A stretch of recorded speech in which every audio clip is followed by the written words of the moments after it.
So why do footy players like Spencer Leniu seemingly overreact in certain situations? How can we help them?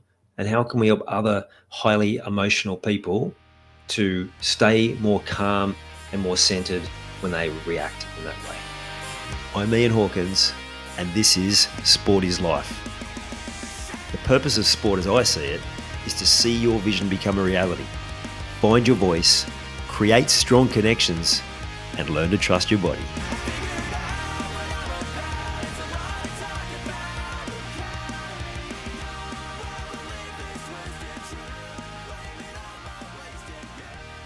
So if you've been a coach or you're playing yourself, you've experienced those players that can react emotionally. Maybe some of those reactions you feel are illogical or over the top, but it comes from the same place. In the work that I've done with young athletes, I see that in inverted commas, the troubled athlete, the troubled football player, cricketer, whatever else it is, there's a common theme, and that is they have a really strong sense of fairness. They're the sort of person that they've always observed things. They're naturally more sensitive to other people's emotions, to their own emotions. They're more sensory, so they sense things and feel things that other people don't get, that other people don't see. So they understand when things are fair and when things are unfair. And when there's a background in different patterns of a reaction to that thing that's not fair, well, then that will then play out again in high pressure situations. You look at Spencer Leniu, his reaction on Friday night. He was clearly already fired up. That the very game at that level depends on being highly intense, aggressive to push the line, to push the boundaries. And sometimes you're going to come off a field, that particular type of player, and react emotionally. From those looking on the outside, might seem illogical, might seem over the top, but it's because there's a fine line, particularly when you're that emotional sort of player. They're the character that's a nurturer. If you look at Spencer, you always see him defending his players. He's always talking to his players, encouraging them. And when things don't seem fair, then he reacts. And that's a perception of fairness. Doesn't mean he's always getting it right, but when you see something and you straight away get the emotional reaction, then someone trying to talk logic to you is not going to really work. So apparently his big frustration was that he made a comment previously, a racial slur, that the naivety of his upbringing, that he didn't see it that way because he's from an Islander background. He's got dark skin. It was a comment that was a comment that happens on not that specific comment, but comments happen on the football field. Everyone's having a go at each other. So again, that's not to defend it. But that's what he saw. So he's already feeling like he's been hard done by getting an 8-week suspension. But then he sees Ezra Mam, the guy who he made the racial slur against, be under the influence of drugs and be driving a car and then have an accident which injured 2 passengers in the other car and could have done untold damage. Like, imagine if someone had been killed or seriously injured, and that person gets nearly the exact same suspension. He's thinking, well, where's the equality? And on top of that, how many people came out to condemn his actions and make comment about it? And then when Ezra Mam has his incident, those same people are quiet. So he's feeling aggrieved. He's feeling like that's not fair. Again, I'm not here to judge what is right with getting those suspensions right.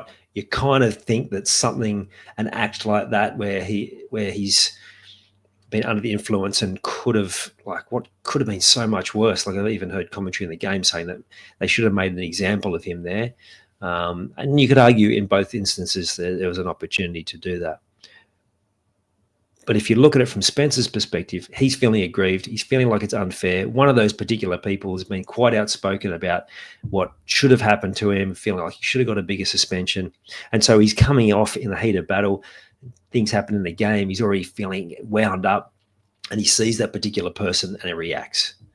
And apparently he reacted the first time and then he walked away. But then, JT was obviously frustrated, so he approached him after the game. Now, his time over, JT would probably remember that that's probably not the time to be trying to get something out of someone who's already clearly emotional.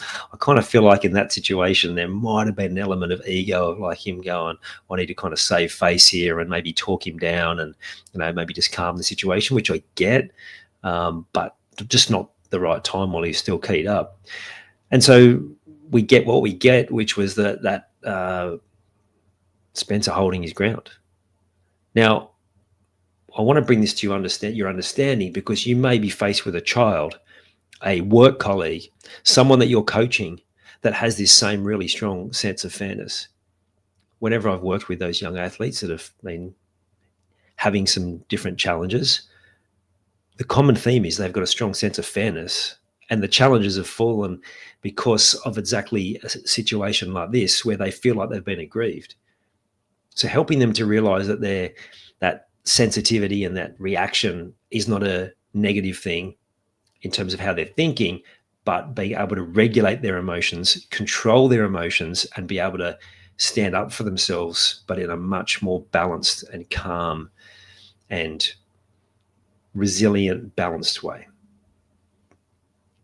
Because when you do that as someone who is particularly emotional, sensitive, has that strong sense of fairness, then you're able to start creating the changes and the differences that you've always wanted from observing it all your life.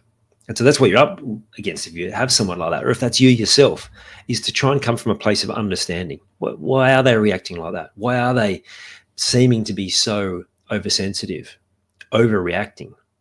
It's not because they want to, it's because they want to be standing up for themselves, and they're sick of seeing the unfairness and the inequities in all areas of life. And that usually the sporting field is where it spills to the surface because there's so much emotion in that moment. And unless they've got an outlet for it, which again, I feel blessed to have worked with these young men, that their parents have put faith in me to help them with this. Unless they've had that experience where they understand themselves, they have that self-awareness, and they have the strategies to stay calm in those moments. I've done this with some adults as well. Then they're going to be always in that reactive space. You're always going to have incidences like this where it feels like that person's out of control. They're acting wrongly. Mind you, I've seen plenty of commentary saying play on, like just two grown men in that space having a conversation. But it goes on with teammates. If you've played any sport at a decent level, when it gets heated, and you're often talking to each other in a really intense way, not because it's a personal attack, but because sometimes you just need to talk that way to get the message across quickly and effectively. And so, yeah, that's the lesson for you guys through this, is to rather than going in from a place of judgment and, right and wrong, but instead from one of understanding, curiosity, and how can you learn from this in your own life? Because you see it on social media. Too many people get on there and want to have their 2 cents, and they pile on one side or the other, and they fight with each other. And they're the same people, right, that have got this sensitive emotion that needs to come out. They're bottling it up, and it comes out. What used to come out purely on the football field and maybe in family altercations, but now they vent it on social media. Not healthy, because you're not actually seeing the reaction from the other person. You're not developing empathy. You're not being able to realize that maybe you could have done things differently. Curiosity, understanding, don't be too quick to judge. And then we can find a place for these sensitive souls who bring so much to the world, so much positivity, so much fairness. We're able to empower them and help them to thrive, because they might just be the glue that brings your team together. You've taken the time to listen to this whole episode. Now it's time to take action. Commit to one thing you've learned today and make it happen. And to avoid any obstructions, Join the Sport is Life movement by clicking on the link in the show notes.